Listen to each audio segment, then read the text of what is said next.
Subscribe करें मेरे इस YouTube चैनल को और दबाएं बेल आइकन, जिससे आप पाएंगे और महत्वपूर्ण एवं रोचक जानकारियाँ और मेरे सारे नए वीडियोस।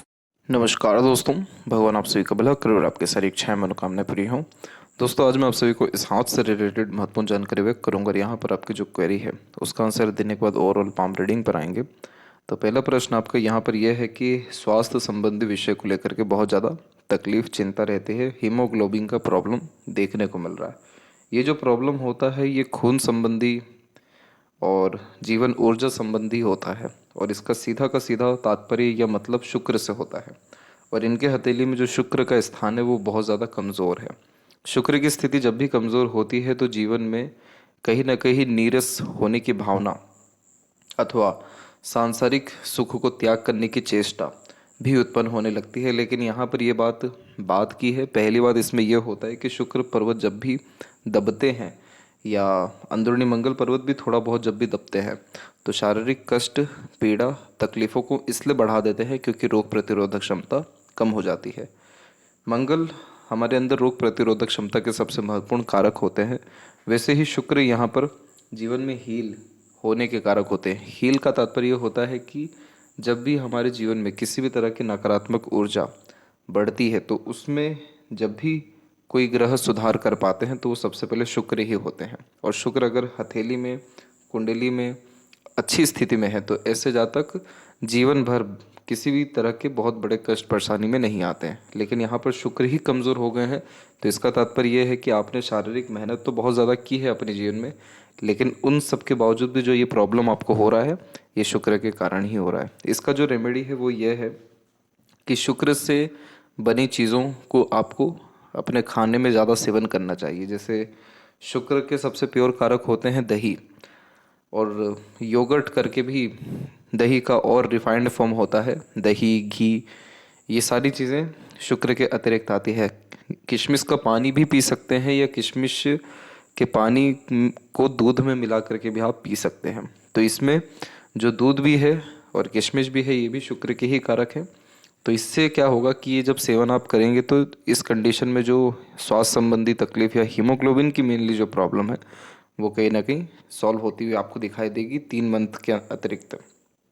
दूसरी बात इसमें ये होती है कि अपना दिन शुक्र से बनी चीज़ों को खा करके ही शुरू करना चाहिए। जैसे इस कंडीशन में आप सौंफ भी ले सकते हैं, या सबसे अच्छी बात यही रहेगी कि अगर आप दही खाकर दिन की शुरुआत करें तो आपके लिए ज़्यादा अच्छा रहेगा। किसी भी तरह का जूस पीते रहना, और जो शुक्र का प्योर समय होता है वो शाम का होता है 7 से 9 के बीच का। 6 से 9 के बीच का भी माना जाता है, लेकिन 6 में हल्की सी लालिमा होती है तो वो एक तरीके से यहाँ पर आपके मंगल शुक्र का कॉम्बिनेशन हो जाता है। लेकिन प्योर शुक्र में भी आप जो है शाम को भी खा सकते हैं तो भी इसकी स्थिति ठीक होना शुरू हो जाएगी। तो ये चीज़ आप करिए, क्योंकि ये जो प्रॉब्लम है ये आपके हेल्थ के रिगार्डिंग है। तो शुक्र की चीज़ें खा करके इस तरह के प्रॉब्लम को सॉल्व किया जा सकता है। तो जूस जितना भी हो सके हर तरह के यहाँ पर सब्जियों का, फलों का पीना चाहिए, तो उससे भी स्वास्थ्य में तकलीफ कम आती है। यह स्वास्थ्य आपका अच्छा खिल पाएगा, निखर पाएगा। दूसरा, आगे जीवन कैसा है, कितना है। तो यहाँ पर हम देख सकते हैं कि जीवन रेखा में विभाजन तो बहुत मजबूती से हो रहा है। तो इस तरह का विभाजन होना जन्म स्थान से तो कोसों दूर लेकर के चल जाता है व्यक्ति को, लेकिन यात्राओं को सौभाग्य देता ही है। तो यहाँ पर आपका जीवन तब तक रहने वाला है जब तक आपके अंदर किसी भी जगह पे यात्रा करने की चेष्टा रह जाती है तब तक। क्योंकि इस तरीके का जब भी बायफोर्क का साइन होता है तो ऐसे जातक जितना चाहे भ्रमण करें तब तक जीवन देखने को मिलता है, क्योंकि भ्रमण से ही इनका जीवन आगे भी बढ़ता रहता है। दूसरी बात इसमें यह रहती है कि जो जीवन ऊर्जा रहती है वो भले ही कितनी कम क्यों ना हो जाए, लेकिन जब भी यात्रा को सौभाग्य मिलेगा या धार्मिक यात्रा का योग बनेगा तब जीवन ऊर्जा बढ़ जाएगी ऑटोमेटिकली। क्योंकि केतु का ये क्षेत्र आ जाता है और केतु के क्षेत्र में विभाजित जीवन रेखा यात्रा के सौभाग्य से ही भाग्योदय या सारे के सारे कर्मों के फल देने वाली रहती है, जिसके कारण यह मोक्ष प्राप्ति के योगों को भी दर्शाता है। तो यहाँ पर साफ साफ दिखाई पड़ रहा है कि अभी भी आपकी जो उम्र है वो अच्छी खासी है, और जैसे कि 60 के आसपास का उम्र आपका होने आ चुका है। तो यहाँ पर ये जो विभाजन है ये कम से कम आपको 72 तक ले जाएगा। और इस कंडीशन में इस बात को ध्यान रखिएगा कि जिस भी तरह की यात्रा करना चाहें निश्चित ही करिए और यात्राओं से बहुत अच्छा भाग्य सौभाग्य आपका निर्मित होगा। और आपका जो भाग्य सौभाग्य है वो ईश्वर दर्शन में है, तो वो दर्शन आपको यात्रा के अतिरिक्त ही होने वाला रहेगा। तो इसलिए उम्र यहाँ पर ठीक है आपका। फिर इसका प्रश्न ये है कि भगवान का सुमिरन भजन साधना कैसी रहेगी। तो गुरु के क्षेत्र पर जब भी स्क्वायर का साइन बन जाता है, पहली बात तो ये होगी। दूसरी बात, यहाँ पर आपकी खुद की शनि की भी रेखा होगी। और तीसरी, यहाँ पर किसी भी तरह की रेखा शनि और गुरु के बीच में जाने वाली हो गई। ये तीनों कॉम्बिनेशन और बायफोर्क का साइन भी या फिर सिंबल भी जो बनता है केतु के ऊपर, तो ये तीन चार जो फॉर्मेशंस होते हैं और ऊपर से आपके हथेली में एक दिव्य शक्ति की रेखा भी है, तो ये सभी कॉम्बिनेशन कंफर्म कर रहा है कि जितना भजन कीर्तन है उन सभी चीज़ों में किसी तरह की लिमिटेशंस है ही नहीं आपके जीवन में। आप जितना चाहें उतना करिए। आपके जीवन में इस विषय को लेकर के कम या ज़्यादा वाला भाग तो है ही नहीं या भाव है ही नहीं। तो इस कंडीशन में अपना पूरा जीवन ही समर्पित कर दीजिए, तो भी इसका ऋण या इसके द्वारा जो तृप्ति है वो होना कहीं ना कहीं बच ही जाएगा। तो ये सारे कॉम्बिनेशन इस बात को कंफर्म करते हैं कि आपके द्वारा जीवन में कहीं ना कहीं दूसरों के लिए बहुत अच्छे काम हो पाते हैं, या दूसरों के लिए जो समर्पण है बहुत बड़े लेवल का हो पाता है। क्योंकि यहाँ पर गुरु की यह कॉम्बिनेशन जिसमें स्क्वायर रेक्टेंगल का साइन होता है, ये प्रोटेक्शन का साइन होता है। और अगर ऐसे जातक किसी के लिए दुआ मांग लेते हैं, कोई कर्म सिद्धि हासिल कर लेते हैं, तो वो कर्म सिद्धि का लाभ अच्छा मिल जाता है। यानी स्क्वायर का साइन इस बात को कंफर्म करता है कि जिसके लिए आपने घर परिवार के लिए अच्छा कह दिया, दुआ दे दी या मन्नतें मांग ली, तो वो पूरी हो जाएगी। शनि की इस तरह की रेखा को ट्रूथ लाइन कहते हैं। जीवन में बहुत कम ही कहीं झूठ फरेबी की हो, अदरवाइज इस कंडीशन में झूठ, षड्यंत्र, छल कपट ये सारी चीज़ होती ही नहीं है। जो बीच में ये रेखा जा रही है इसे स्पिरिचुअल लाइन कहते हैं। इस कंडीशन में आप जैसे जातकों के अतिरिक्त जो धार्मिक भावना है, आध्यात्मिक रुचि है, ये बढ़ता ही चला जाता है, कम होता ही नहीं कभी। क्योंकि इसमें जो धर्म क्षेत्र है वो गुरु क्षेत्र, माफ करें, कर्म क्षेत्र यहाँ पर धर्म क्षेत्र के साथ मिल जाता है। तो ये दोनों क्षेत्र जैसे ही मिलते हैं तो आध्यात्मिक, धार्मिक और रहस्य विद्याओं के प्रति ज्ञान, रुचि, साधना को बढ़ा देते हैं। तो ये कॉम्बिनेशन भी लंबी आयु, अच्छे स्वास्थ्य या भाग्योदय का कारक हो जाता है। और जो नीचे का पोर्शन है केतु, ये व्यक्ति को आंतरिक जो ज्ञान है, आंतरिक खुशी है, आंतरिक संतुष्टि है, वो साधना के माध्यम से ही देते हैं। तो इसीलिए यहाँ पर विभाजन होना भी जीवन रेखा का बहुत अच्छा माना जाता है। तो ये सारे कॉम्बिनेशन आपको धर्म में, अध्यात्म में बहुत उन्नति पर लेकर के निश्चित ही जाएंगे। और इसके बाद में प्रश्न रह गया आर्थिक स्थिति को लेकर के। तो ये सारे ही जो कॉम्बिनेशन की बात की गई, स्क्वायर की, शनि की रेखा की, सहयोगी रेखा की, ये सारे कॉम्बिनेशन आर्थिक स्थिति को अच्छा ही दर्शा रहे हैं। और यहाँ पर अगर हम देखें तो भाग्य रेखा की स्थिति में या आपके यहाँ पर बुध रेखा की स्थिति में, मस्तिष्क रेखा की स्थिति में कोई बहुत ज़्यादा तनाव नहीं है। तो इस कंडीशन में आर्थिक स्थिति भी ठीक रहेगा। और मानसरोवर की यात्रा की बात रह गई तो वो कहीं ना कहीं टल ही चुकी है, लेकिन अगले साल निश्चित ही आपकी 2 यात्रा विशेषकर होने वाली रहेगी। और इस साल के अंत तक भी आते आते कहीं ना कहीं अच्छी खासी यात्रा या फिर किसी भी तरह की सिद्धि प्राप्त होने के जो आसार है वो आपके रहेंगे अच्छे।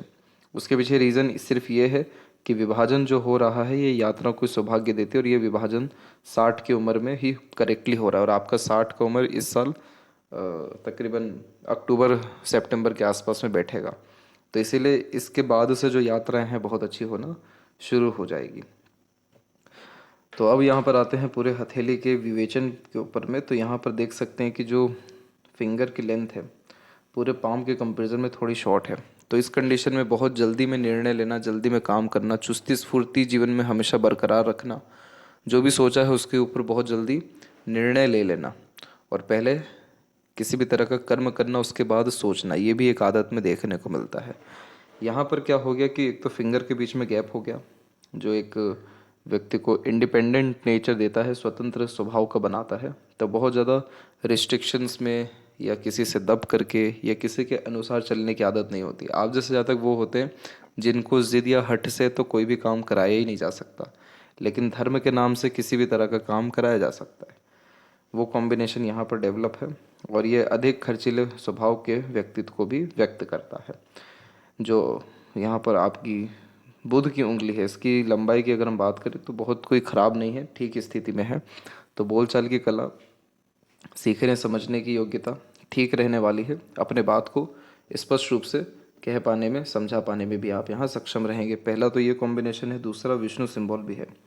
तो इस कंडीशन में बहुत डिटेल में कोई भी बात समझा पाने में सक्षम रहते हैं। थर्ड एंड फर्स्ट फिंगर के लेंथ में अगर हम देखें तो इन दोनों के लेंथ में बहुत कोई फ़र्क नहीं दिखाई दे रहा है, लेकिन तब भी जो गुरु की उंगली है वो मजबूत अवस्था में है। तो इस कंडीशन में आत्मसम्मान, आत्मज्ञान, आत्मबोध होने के आसार बहुत ज़्यादा मजबूत हो जाते हैं। जब भी इस तरह से सीधी खड़ी रेखाएं देखने को मिलती है तो बेहद ही मित्रतापूर्वक स्वभाव देता है। तो ऐसे जातक हर परिस्थिति माहौल में ढल पाने में, हर व्यक्ति को माफ़ कर आगे बढ़ पाने में, हर जगह अच्छे खासे संबंध उत्पन्न कर पाने में सक्षम होते हैं। और जीवन में चाहे किसी भी पड़ाव पे आप जैसे जातक रहें, सकारात्मक सोच और रवैया लेकर के ही रहते हैं, क्योंकि इस तरह की सीधी खड़ी रेखा व्यक्ति को अच्छा सोचने में, भलाई का काम करने में, दूसरों के लिए सहानुभूति रखने में मजबूर करती है। तो चाह करके भी किसी के लिए कड़वाहट आपके अंदर आ नहीं पाएगा।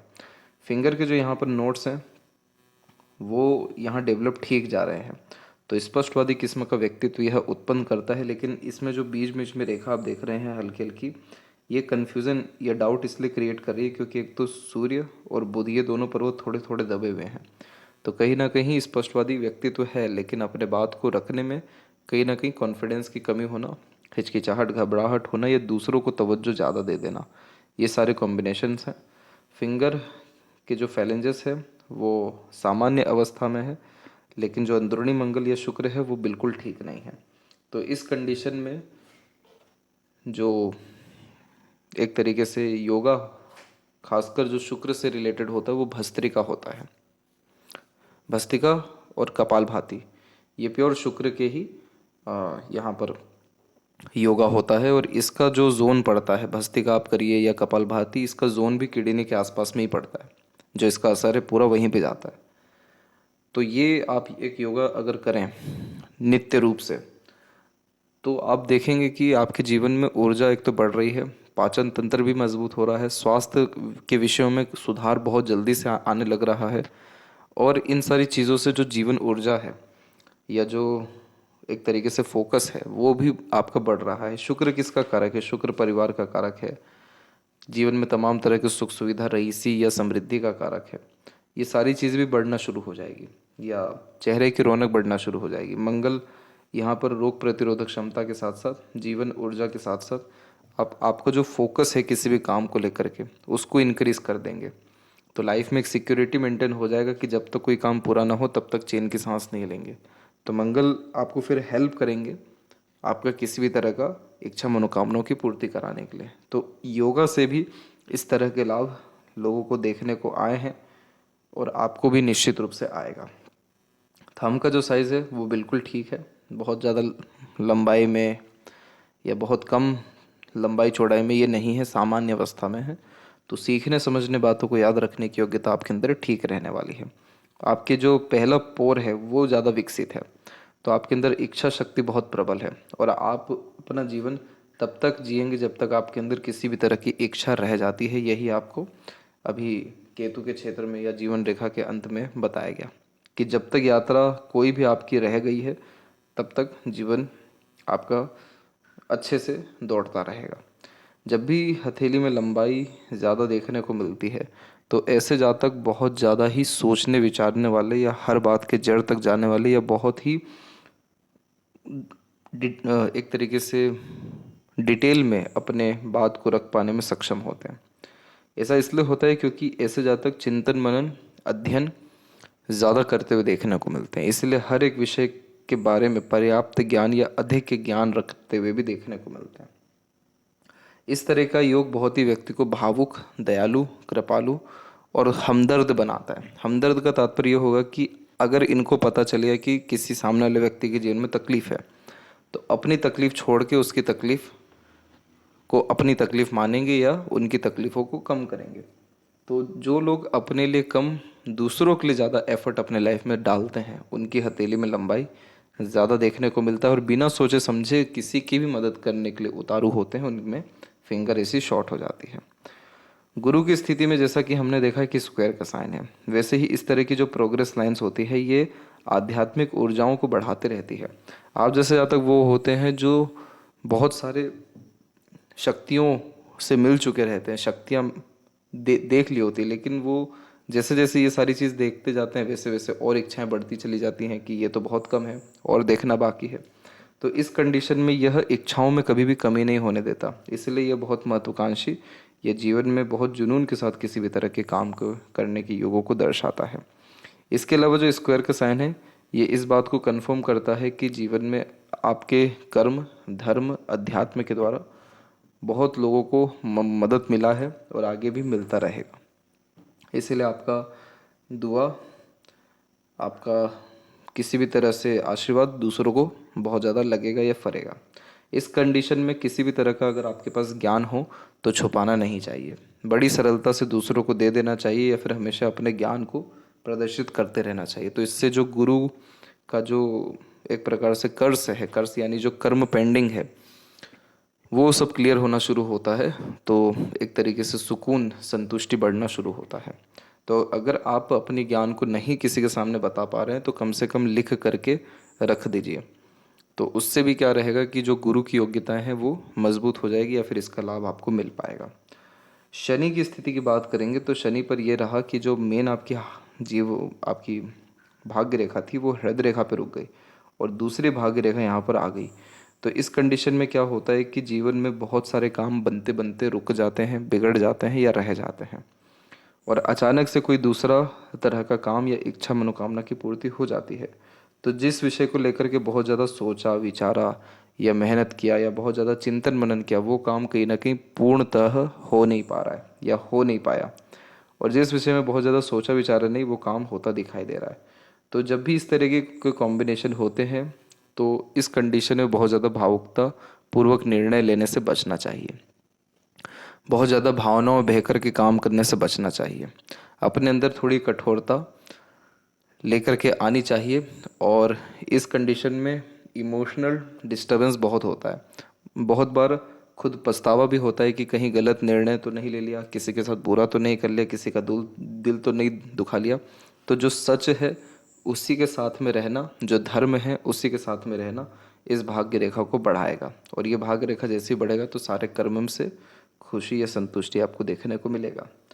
बाकी चंद्र की भाग्य रेखा है तो जन्म स्थान से दूर प्रगति होना, जीवन में मन का सारा काम हो पाना, बाहरी दुनिया लोगों का सहयोग भी भरपूर मिल पाना, ये सारे कॉम्बिनेशन ये देता है। और जीवन में एक तरीके से देखा जाए तो भाग्य रेखा में हमेशा आपकी कहीं ना कहीं फैलाव रहा, फिर थोड़ी धुंधली हुई, फिर फैलाव हो गया। तो जीवन में कहीं ना कहीं उतार चढ़ाव भाग्य को लेकर के, कर्म को लेकर के बनता ही रहा। लेकिन आपका जो गुरु का क्षेत्र है, जीवन रेखा है, वो बहुत मजबूत रही तो कहीं ना कहीं जीवन में आपने हार नहीं मानी और हर तरह की तकलीफ परेशानी का सामने डट करके किया और आगे भी करेंगे। इसके अलावा जो बीच की इस रेखा को देख रहे हैं ये विद्या रेखा होती है। इस कंडीशन में आप जैसे आज तक अपने लिए मेहनत नहीं कर पाते लेकिन दूसरों के लिए भरपूर कर जाते हैं। इसी बात को मद्देनज़र रखते हुए ये देखने को मिलता है कि अपना ज्ञान खुद कम, दूसरों के काम ज़्यादा आता है। इसीलिए आपको गुरु पर इस बात को बताया गया कि अपने ज्ञान को बाहर निकालिए, बताइए सबको, जिस भी तरह का ज्ञान हो। सूर्य की खुद की रेखा है, बहुत मजबूत है, कोई तकलीफ नहीं है। तो जहाँ भी रहेंगे, जिस भी परिस्थिति में रहेंगे, एक तरीके से सिंहासन पे रहेंगे। भले ही आपका सूर्य पर्वत दबा हो, उसमें कोई तकलीफ नहीं है, लेकिन जब भी सूर्य की इस तरह की रेखा होती है तो ऐसे जातक राजा तुल्य होते हैं। राजा तुल्य का तात्पर्य होता है कि जहाँ भी रहेंगे सुख सुविधाएं या मान सम्मान के साथ ही रहेंगे। तो 10 लोग आगे से रह करके नमस्कार करने वाले मिलते हैं। अब जैसे सूर्य पर्वत यहाँ पर दब गए तो यानी आप सिंहासन पे बैठे हैं लेकिन आपको आपकी वैल्यू पता नहीं है कि क्या आपकी एक तरीके से योग्यताएं हैं। तो वो कॉन्फिडेंस की जो कमी है वो यहाँ पर दिखाई पड़ रही है सूर्य के द्वारा। इधर पे बीच में जो रेखा देख रहे हैं ये पितृ या पूर्वजों के द्वारा लाभ या संदेश देता रहता है, उस तरह की रेखा होती है। बहुत सारे लोगों को इस कंडीशन में प्रॉपर्टी मिला है। बहुत सारे लोग जो अध्यात्म में जुड़े हुए हैं उनको हमेशा निमित्त आते रहते हैं पितृ पूर्वज या कुल देवी देवताओं के द्वारा। तो बहुत दफ़ा ऐसा होता है कि बहुत अच्छे अच्छे निमित्त आने होते हैं, बहुत ज़्यादा पितृ पूर्वज मदद करना चाहते हैं लेकिन वो कर नहीं पाते क्योंकि हमारे अंदर उस एनर्जी को ग्रैब करने की सक्षमता नहीं होती है। तो इसको अगर ठीक रखना हो या इसको और अच्छा करना हो तो हमेशा अमावस्या, पूर्णिमा और संक्रांति, ये 3 चीज़ महीने में, हर महीने में आती है। इन दिनों जा कर के हमेशा किन्हीं भी लोगों को खिलाइए खाना उनके नाम से। जो भी आपसे बन सकता है वो डोनेशंस आप करिए। जो भी आपसे बन सकता है आप किसी भी तरह की योग साधना या मंत्र चैंटिंग किसी भी तरह का करिए। तो जो भी आप कर्म कर रहे हैं वो सिर्फ उनको समर्पित होकर के करिए। तो जो भी वो आपको निमित्त देना चाहते हैं, बात बताना चाहते हैं या जो शक्तियाँ देना चाहते हैं वो सरलता से आपको मिल पाएगा, सपनों के माध्यम से, किन्हीं अनदर इंसानों के माध्यम से, प्रकृति के माध्यम से। मरकरी के ऊपर में जब भी मल्टीपल्स लाइन होती है तो बोलचाल की कला ठीक देखने को मिलती है और हृदय रेखा के अंत में गोपोच की आकृति गुड सेंस ऑफ ह्यूमर यानी अच्छी खासी सीखने समझने की योग्यता, समय परिस्थिति के अनुसार अपनी बात को कहने की योग्यताओं को बढ़ा देता है। वैसे आपकी हृदय रेखा में किसी भी तरह का बहुत बड़ा कष्ट या परेशानी स्वास्थ्य संबंधी विषय को लेकर के नहीं है, तो इसीलिए आप चिंता मुक्त हो जाइए। और दूसरी बात यह है कि हृदय रेखा एक सीधे गई और एक सीधे गुरु से होते हुए गुरु शनि के बीच में समा गई। तो आपके अंदर भावुकता रहेगी लेकिन आगे चल कर के उन भावुकताओं पर भी आपका जो कंट्रोल है वो अच्छा हो जाएगा। और जो सीधी रेखा गुरु से कनेक्ट हो गई है तो ये बहुत ज़्यादा कार्मिक बनाती है। कार्मिक का तात्पर्य कि मेहनती बनाती है, खाली बैठना पसंद नहीं करते। मस्तिष्क रेखा की स्थिति में ऐसा रहा कि आपका जो जीवन रेखा है उसमें से तो हमेशा प्रोग्रेस लाइन निकलते रही लेकिन आपके जीवन में आपके ऊपर रिस्ट्रिक्शंस बहुत ज़्यादा रहे, जिसके कारण बहुत सारे अवसर अच्छे अच्छे आते हुए भी आपको मिल नहीं पाए। बहुत अच्छी अच्छी योग्यताओं का लाभ मिलते मिलते भी आपको रह गया पाबंदियों के कारण। और इसके बाद में जो मस्तिष्क रेखा है उसकी स्थिति ऐसी हो गई कि मस्तिष्क रेखा पूरी की पूरी चंद्र में समा रही है। तो आप जैसे जातक बहुत ज़्यादा काल्पनिक होते हैं, बहुत जड़ तक सोचने में, बहुत गहरा सोच पाने में या हमेशा अपनी सोच में खोए रहने में समर्पित देखने को मिलते हैं। और इस कंडीशन में किसी भी विषय को लेकर के बहुत ही पर्याप्त और अच्छा ज्ञान देखने को मिलता है। छोटी से छोटी, पुरानी से पुरानी बात बिल्कुल क्लियर कट याद रहती है। कोई भी चीज़ जल्दी सीख समझ पाने में सक्षम भी होते हैं। ज्ञान में, योग्यता में, बुद्धिमत्ता में या एक तरीके से बहुत ही बड़े लेवल का सोच पाने में आप जैसे जातकों में कमी बिल्कुल भी नहीं होती है। यानी जब तक किसी बात के जड़ तक नहीं पहुंचेंगे तब तक शांति से नहीं बैठेंगे, वो व्यक्तित्व है एक। और एक यहाँ से मरकरी की तरफ रेखा निकल रही है तो बोलचाल की कला यानी वाक शक्ति में माहिर होते हैं। और किसी भी तरह के कार्य जो कि वाक शक्ति से रिलेटेड हो, लेखन कार्य से संबंधित हो, उन सब से भी लाभ अच्छा मिल पाता है। इसके अलावा यहाँ पर हम देखें जीवन रेखा के बारे में तो जीवन रेखा की स्थिति बिल्कुल सामान्य अवस्था में चल रही है। एक जगह पे बस मंगल की रेखा आकर के काट के गई है जो घरेलू परेशानी, स्वास्थ्य हानि 33 से 35 के बीच में दिखा रही है। उसके बाद में कोई भी ऐसी रेखा नकारात्मक काट के नहीं गई। आपके जीवन में जो सहयोग अपनों का भी मिला वो तकरीबन 33 के बाद ही मिला और हमेशा डिस्टेंस में ये लाइन आपकी रही है। तो बहुत लोगों का सपोर्ट जाने अनजाने में मिलता रहा लेकिन बहुत ज़्यादा किसी से भी क्लोजनेस या आत्मीयता चाह करके भी हो नहीं पाई। लेकिन हमेशा डिवाइन हेल्प रही है, ईश्वरीय कृपा, और आगे भी रहेगी। इसीलिए जो सहयोगी रेखा वो धीरे धीरे पास आ रही है जीवन रेखा के। तो जिस भी शक्ति से मेल करना हो उसकी होने की संभावना अधिक है आपके हथेली में। अब ध्यान रहे अंदरूनी मंगल शुक्र के विषय में ध्यान अच्छे से देना है, इसकी रिगार्डिंग काम करना है। ट्रायंगल का साइन चंद्र पे है। 100% जन्म स्थान से दूर खुद का संपत्ति आपका जागृत है। खुद की संपत्ति, अधिक भ्रमण, भ्रमण से अत्यधिक लाभ, सकारात्मक सोच का सकारात्मक निष्कर्ष जीवन में हमेशा मिलते रहता है। इस कंडीशन में अलग अलग प्रकार के व्यंजन बनाने के शौकीन, घूमने फिरने के शौकीन, नई नई चीज़ें पड़ताल करने के शौकीन या नए नए उपलब्धियों को, विचारों को हासिल करने के शौकीन भी देखने को मिलते हैं। चंद्र की स्थिति में किसी तरह की कोई बहुत खराबी नहीं है। अनावश्यक भय चिंता के योग बनाती है इस तरह के हल्के फुल्के क्रॉसेस के साइन। लेकिन आप निश्चिंत रहिए, आपका चंद्र की स्थिति सही है। जितना सकारात्मक सोच रवैया रखेंगे, जो भी सोचेंगे कुछ समय के अंतराल में वो ऐसा कुछ भी होना शुरू हो जाएगा। इसीलिए हमेशा अच्छा सकारात्मक सोचते रहना जरूरी है। इधर भी मस्तिष्क रेखा की स्थिति वही है, बिल्कुल अच्छी खासी लंबाई में है, तो ज्ञान बिल्कुल बढ़िया रहता है। मरकरी लाइन यानी बहुत कम उम्र से किसी भी तरह का स्किल स्पेशलाइजेशन किसी भी काम को लेकर के इंक्रीज हो जाता है, यानी बचपन से ही किसी न किसी तरह का योग अच्छा देखने को मिलता है या किसी भी काम में कला निपुण देखने को मिलते हैं। यहाँ पर चंद्र की भाग्य रेखा है और उसी भाग्य रेखा के अतिरिक्त एक फिश सिंबल का साइन भी चंद्र पे अंततः आ ही गया है। तो इस कंडीशन में हमेशा मछलियों को कुछ ना कुछ खिलाते रहना भी आपको आंतरिक मानसिक संतुष्टि व खुशी प्रदान करेगा। और इस कंडीशन में जब भी फिश सिंबल होता है तो बहुत बड़े स्तर का नाम सम्मान या बड़े स्तर का कार्य जन्म स्थान से दूर कर पाने में सक्षम होते हैं। बस इसमें कमी यही रह गई कि भाग्य रेखा मस्तिष्क रेखा पे रुक गई। बाकी क्योंकि मस्तिष्क रेखा पे जब भी भाग्य रेखा रुकती है तो हमेशा काम में देरी करा देती है। सोचते इस कंडीशन में कुछ और है, हो कुछ और जाता है, प्लानिंग से जब भी काम करने जाते तो हो नहीं पाता है, वो कमी यहाँ पर होती है। लेकिन अंत भला तो सब भला, अंत में भाग्य रेखा ने बायफोर्क का साइन लिया है। तो जीवन में जिस भी व्यक्ति की जिम्मेदारी आपने उठाई है या उठाते हैं वो निश्चित रूप से पूर्ण कर पाते हैं, ईश्वर उतना सक्षम बनाते हैं। और यहाँ पर क्या है कि एक ये जो साइन बना है ये प्योरली क्रॉस का साइन नहीं है, क्योंकि एकदम क्रॉस एकदम काट के नहीं गया हुआ है ये। लेकिन जब भी इस तरीके का भी कॉम्बिनेशन होता है तो इस बात को ध्यान में रखना बहुत ज़रूरी है कि जब भी किसी से उम्मीदें लगाएंगे, बहुत ज़्यादा भरोसा करेंगे, वहाँ से धोखा मिलना तय है या वहाँ से रिश्ता खराब होना तय है। इसीलिए सबसे मिलिए जुलिए, आत्मीयता रखिए, लेकिन किसी से उम्मीद बहुत ज़्यादा लगाव या समर्पण रखने से बचना चाहिए। बाकी कोई कमी परेशानी नहीं है। और ये इस बात का भी प्रतीक हो जाता है कि जितना तवज्जो सम्मान मिलना चाहिए था उससे कम ही मिलता आया है। और ये स्थिति ठीक हो जाएगी अगर आप अपने पितृ पूर्वजों के लिए थोड़ा बहुत भी और अधिक कर्म करते हैं तो। और ये सारे कर्म करने के लिए आपके पास ऊर्जा अपने आप आ जाएगी, उसके लिए भी आप निश्चिंत रहिए। तो ये थी सबसे महत्वपूर्ण बातें आपके हाथ के रिगार्डिंग। आशा करता हूँ सभी प्रश्नों का उत्तर मिल गया हो। तब तक आप अपना ध्यान रखें। आपका बहुत बहुत धन्यवाद।